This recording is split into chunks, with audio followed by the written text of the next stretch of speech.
have something to offer to business that hasn't been shown before. You know, I have a whole energy that represents not just black youth, but white youth, Mexican youth. You know what I'm saying? That change right before you go from being 18 and unresponsible to when you go to being like 21, 22, and the whole world's on your shoulders. I believe strongly that my audience empathize with me because I show that side. I show that emotion raw, uncut, good and bad. And so I think I can bring that more funneled, more directed into screenplays, more albums, producing, managing. You know what I'm saying? If I can figure out just how to control it, I can use it on a lot of different levels. I trip off because it happens out of nothing. It just goes, you know, everybody just be screaming and acting, and I just trip. I get uncomfortable, and it's like similar to a deer being caught in the headlights. I just freeze, you know, and I don't know what to do.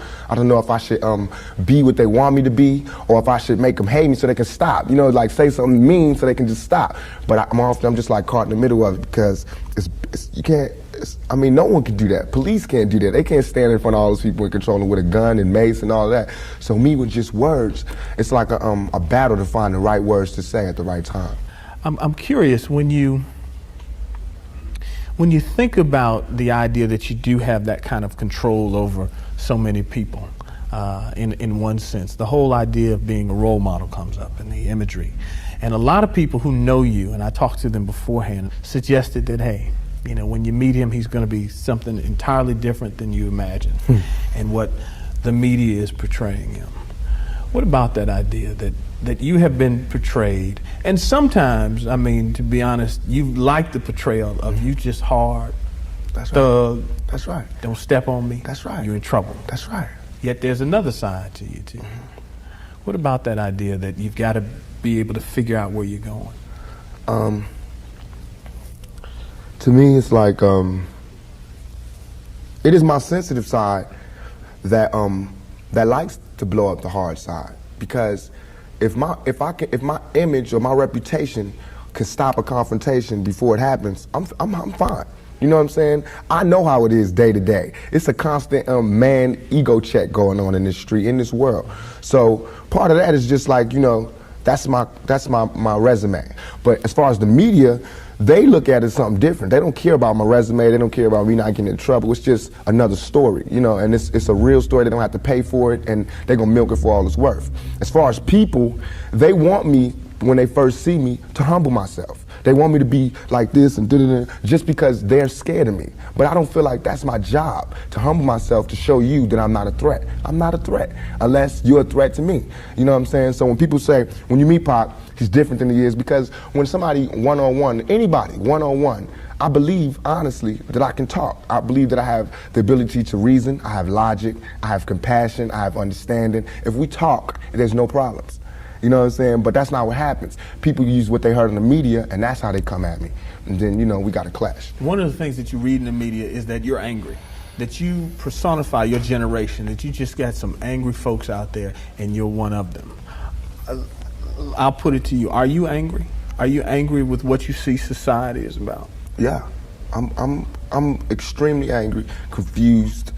You know, a lot of the times that I sat up in court, I couldn't defend myself, you know what I'm saying? And it wasn't like the things they were saying about me were beyond my comprehension, or the things that I could say weren't gonna help my case. But because, it's like being exiled, you know, from society. And that's how I feel. And this whole, the anger comes from, I'm tired of waiting for my past to get into society. All I ever wanted to do was make me and everybody around me feel more comfortable about where we were. You know what I'm saying? About the places that we stayed. This is our home base. Let's build it up. Let's be happy about where we come from. You know what I'm saying? Instead of trying to assimilate and get a pass key to where they at. You know what I'm saying? Not to say that everything needs to be separate, but we gotta find pride in ourselves. You know what I'm saying? And once you get the pride, like damn near 2 seconds after the pride comes anger. From being held like that for so long, and to be made to go through those changes, you get mad. You know what I'm saying? As soon as any black man receives his first 3 checks, he starts getting mad. Because it's not about the necessity of having to have a job and having to pay and having to do that. You don't care no more about the smiles and the, yes, massa, because you done got paid. You know what I'm saying? And now it's like you want to save money. You want to help other people. And you see how far it is, how far you have to go to help anybody in your neighborhood. It's set up for me when I get paid, for me to exit the ghetto. You know what I'm saying? The only reason I've had these problems is because I haven't left yet. And these problems don't come from a white man. It comes from just society, the problems that we have. Let me put this to you. A lot of people tell me Tupac is, for the most part, a nice guy. This old thug thing, hype. Good for record sales. Helps him identify with the young people who are out there and angry, who would maybe label him a sellout like they did Hammer if he didn't have that hard side. What about that? First of all, nobody could call me a sellout. I'm not going for that. I'm not even in that. I'm not looking for approval from the black community because we don't give approval. You know, we don't really do nothing but exist. So it's not like black people could tell me you a sellout or you true blue. You know what I'm saying? It's not that. I'm not even caught up in that.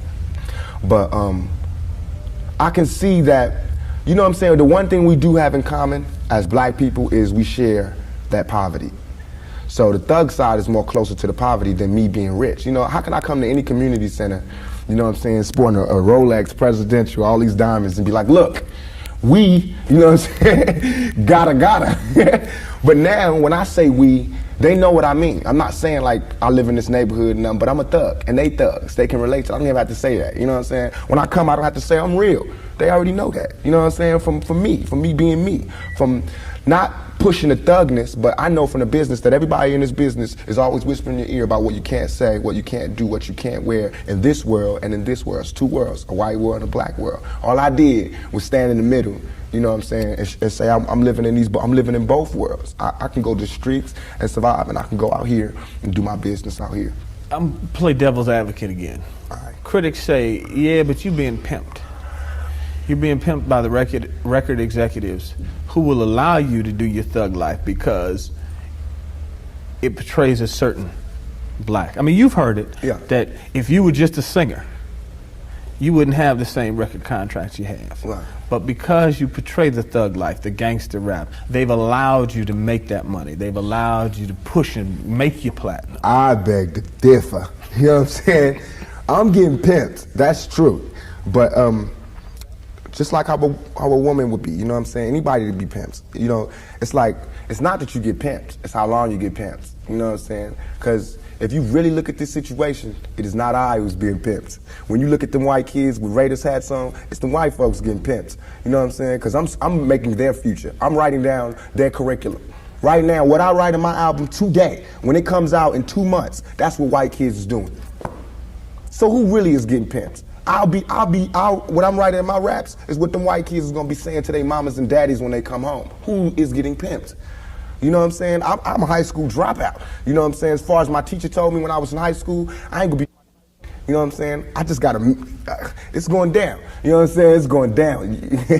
You know, everybody's getting pimped. Whether you work a 9 to 5 or whether you work for yourself, you're getting pimped by somebody. That's not the crime. The crime is how long you allow yourself to get pimped. You have to come up. Everything is a come up. Everything is a struggle. You start from the bottom, working to the top. The press and the media make you think that a black man arming himself is illegal or criminal, or that he wants to arm himself to rob a liquor store or something. You know what I'm saying? That is for me to defend myself, and it should always be. It's just about surviving, you know, and we have to be honest about the tools that we use to survive. And why is a black life any more recoupable than a white life? You know what I'm saying? We know that they don't put the same security in the ghetto that they do in the whites in the white neighborhoods. So therefore, for me to be out here saying don't, you know, put your guns down and no violence, that's hypocritical. And if I didn't talk about the violence, everybody would act like the violence wasn't there. We, as rappers, bought that violence. We bought the violence that we seen on the street. We put in our records for years. And after 3-4 years, people finally starting to see it because of all the statistics that's going on in the streets. If we stop talking about it, then they wouldn't take statistics. And when they stop taking statistics, then we'd be killing each other in the street, and these white people wouldn't care no more. Only reason they care is because, you know, there's been some strays, and we done slipped over in the white neighborhoods, and there's kids in Iowa that want to be like us. You know what I'm saying? There's kids in Indiana that's trying to be like us, because they can relate too. You know what I'm saying? You even admitted, I don't live in that neighborhood anymore. There's no real reason for you to carry a 9mm. Don't believe that. Why? In 2 years, I've had a gun pulled on me by my limo driver, by police, by everybody. You know what I'm saying? And I better be. I better be. You know what I'm saying? I've been attacked. You ain't read the papers about these skinheads trying to blow up black churches. Why? They see me as the enemy just like y'all do. You know what I'm saying? They can come to my house and sit outside my house just like anybody else can. A skinhead. And once my life is gone, it's gone. Can't nobody give it back to me. Not the judge, not the president, not the governor, not Calvin Butts, not Jesse Jackson. They can't do nothing but come to my funeral and talk pretty about how black people suffer. You understand? And as far as Jesse Jackson, my first acting job was at the Apollo Theater when Jesse Jackson was running for president in 1984. It hurts me for him to say anything negative about any rapper because we supported him. He should support us. You know what I'm saying? As far as his image, you know what I'm saying? What was he? What was he doing? You know, he should be the last person talking about gun violence when he sat right there while Martin Luther King caught one in the neck. You know what I'm saying? Things ain't really changed that much.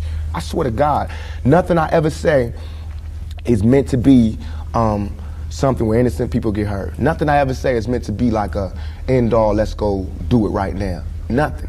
Everything I ever say, and if any, this is so we can set it clear, anything I ever say as it pertains to my peers and being strapped is only in self-defense. You know what I'm saying? Because right now where I'm at, the world is harsh.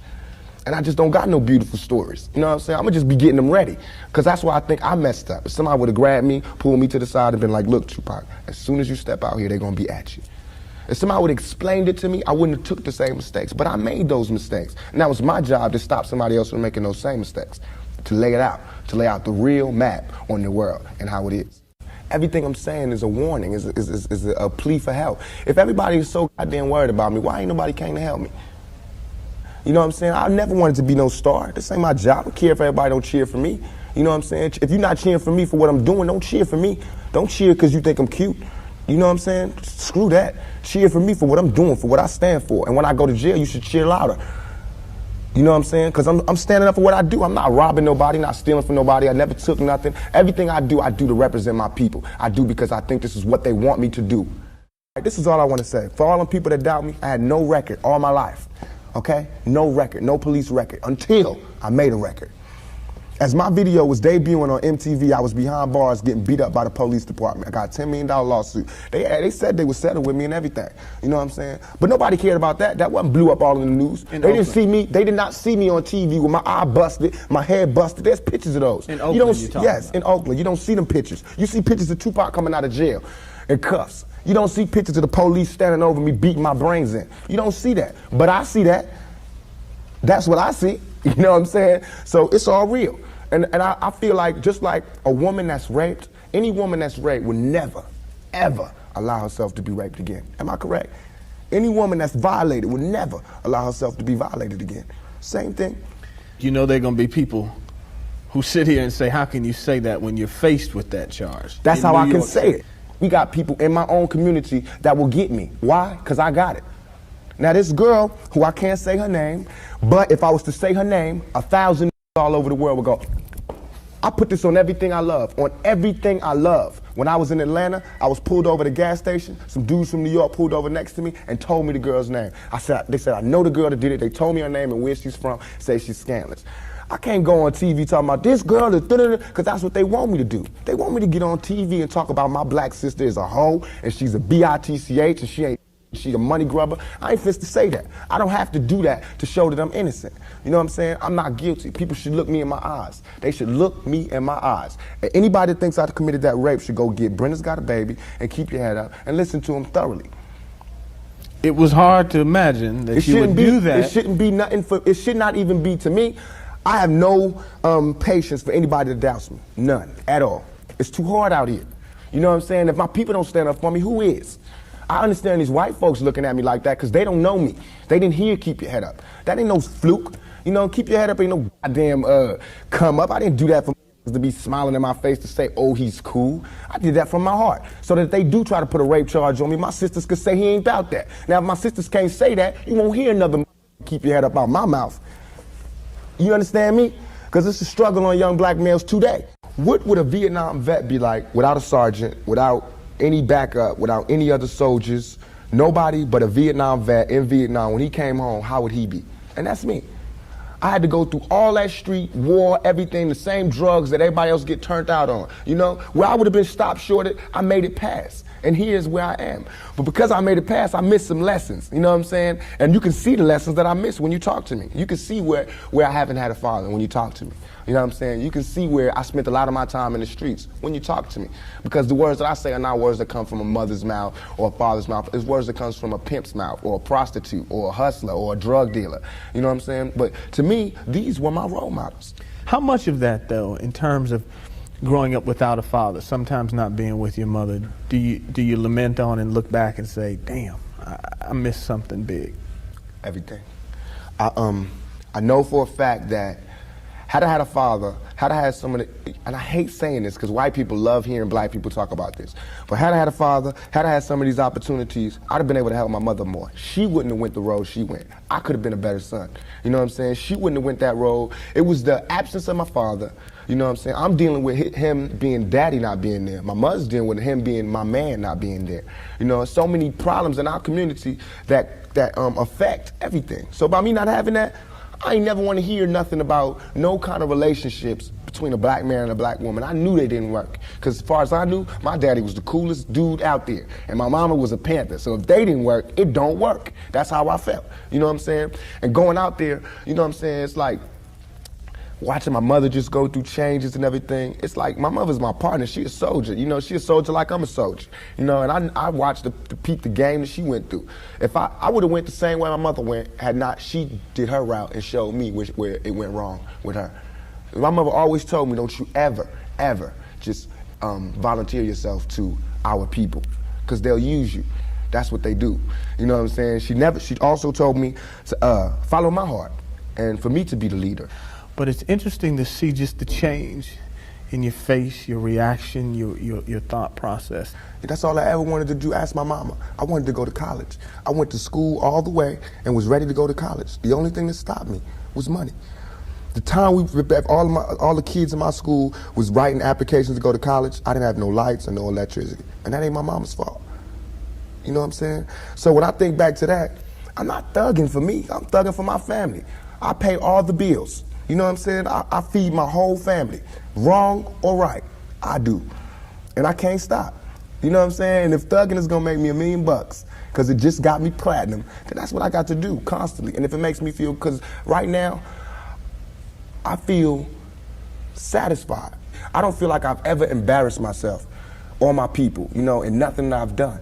And yet and all, I got the whole world fearing me. You know what I'm saying? At 23. Weighing 160 pounds, you know what I'm saying? And I ain't even started. I haven't even wrote my plan out yet, and they scared. I got the vice president know who I am, the president, every cop in every city, you know what I'm saying? And I haven't even started working out a plan. We killing each other because we killing ourselves. We not, when another man, I know, I've been in a position, it's out of our control. It's not like he wants to kill. He just doesn't want to die. You know what I'm saying? It's that situation when you got, we are living in a war zone. It's not as easy as these people are making us think, that they just got some criminal-ass black kids with guns. It is not like that. We live in hell. We live in the gutter. We got us stacked up 80 deep in one building. You know, by the time you get out your house, you strapped to protect yourself. Because you living in the same community that the police is carrying rifles and riot gear. Same, they need them riot, excuse my language, I'm so sorry. The same reasons they need the riot hat, the riot jacket, the flak jacket, the double vest, the 9mm Glocks with extra bullets, the tear gas, the mace, all that. Who do you think the police is using that against? Dogs? So we fighting the same villains that they fight in the street. But instead of them seeing us fighting villains in the street, we all villains. Is your generation the one that is picking up for where the Panthers left off, saying, all right, enough is enough? The generation before us forgot about the fight. We're picking it back up. Not only forgot about the fight, forgot about us. Yes, and we're picking it back up. But at this level, all we're trying to do is unite. And right now, as a year, we got 1 million people that's listening. Now we can tell them something. Now we can try to get them that way, and we might lose some. We might gain some, but we would never even have that audience had we not said what was real. You know what I'm saying? And the main thing for us to remember is that the same crime element that white people are scared of, black people are scared of. The same crime element that white people fear, we fear. So we defend ourselves from the same crime element that they scared of. You know what I'm saying? While they waiting for legislation to pass and everything, we next door to the killer. We next door to him, you know, because we up in the projects where it's 80 in the building. All them killers that they letting out, they right there in that building. But it's better, just because we black, we get along with the killers or something? We get along with the rapists because we black and we from the same hood? What is that? We need protection too. Finally, I want to ask you about something that someone else asked you in the interview, and I thought the answer was interesting because I think it speaks to you and your generation a lot. Someone said, where do you see Tupac 10 years from now? You said, hey, I just want to be alive. That's real for you. That's so real. I made a metamorphosis. I'm a new person today because I used to strongly and honestly, I feel like I could represent my generation so much because I honestly did not care whether I lived or died. But now I cannot die with people thinking I'm a rapist or a criminal. I can't leave until this shit's straight. You know, I'm not suicidal. I can't go until y'all really know what time it is. And then after that, boom, it's all over. And we can see, you know, how this shit fall. But that's how it is. And the reason being is because if I can't live free, if I can't live with the same respect as the next man, I don't want to be here. Because God has cursed me to see what life should be like. If God wanted me to be this person and be happy here, he wouldn't let me feel so oppressed. He wouldn't let me feel so trampled on. You know what I'm saying? He wouldn't let me think the things I think. So I feel like I'm doing God's work. You know what I'm saying? Just because I don't have nothing to pass around for people to put money in the bucket don't mean I ain't doing God's work. I feel like I'm doing God's work. You know what I'm saying? Because these ghetto kids ain't God's children. And I don't see no missionaries coming through there. You know what I'm saying? So I'm doing God's work. While Reverend Jackson do his up in the middle class and he go to the White House and have dinner and pray over the president, I'm up in the hood, you know what I'm saying, doing my work with my folks. And just because I don't live there don't mean I don't go there. I got to go there because I can't hang nowhere else.